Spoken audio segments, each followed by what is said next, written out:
ဘိုင်ရန်စာနေတဲ့မြောက်သုံးကောင်ဟာကန္နာရထဲမှာအစာရှာရင်းလမ်းလျှောက်လာကြပါတယ်။အားအင်ကုန်ခန်းနေတဲ့သူတို့ရှိမှမမျှော်လင့်ပဲငှက်ပြောပင်သေးသေးလေးတစ်ပင်ကိုတွေးလိုက်ရတဲ့အခါသူတို့တွေရမ်းကိုပျော်သွားကြတာပေါ့။အဲ့ဒီမြောက်တွေထဲကမြောက်ရှိကြီးစီမှာထူးခြားတဲ့မော်ရီအိုးတစ်လုံးပါလာပါတယ်။အဲ့ဒီရေအိုးထဲကရေတစ်စက်ဟာငှက်ပြောပင်ရဲ့အမြင့်ပေါ်ကိုမတော်တဆဖိတ်ဆင်သွားတဲ့အခါမှာတော့ငှက်ပြောပင်လေးဟာချက်ချင်းဆိုသလိုထွားထွားကြိုင်းကြိုင်းနဲ့ကြီးထွားလာပါတယ်။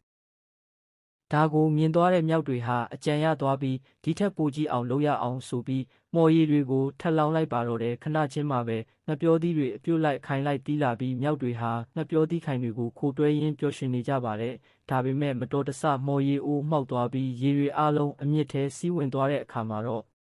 ငှက်ပြောပင်ကြီးဟာအရှိန်အဟုန်နဲ့မိုးပေါ်ကိုထိုးတက်သွားပြီးတိမ်တွေရဲ့အထက်ထိရောက်သွားပါတော့တယ်မြောက်တွေလည်းမြေပြင်နဲ့ဝေးကွာသွားပြီးမိုးပေါ်မှာကြောက်ကြောက်လန့်လန့်နဲ့ခိုတွဲနေကြရရှာပါတယ်အဲ့ဒီအချိန်မှာပဲမိန်းကလေးတစ်ယောက်ရောက်လာပြီးငှက်ပြောပင်ကိုထိလိုက်တဲ့အခါငှက်ပြောပင်ကြီးဟာအောက်ကိုကိုင်းညွတ်ကျသွားပြီးမြောက်လေးတွေလည်းမြေပြင်ပေါ်ကိုဘေးကင်းကင်းနဲ့ပြန်ရောက်သွားပါတော့တယ်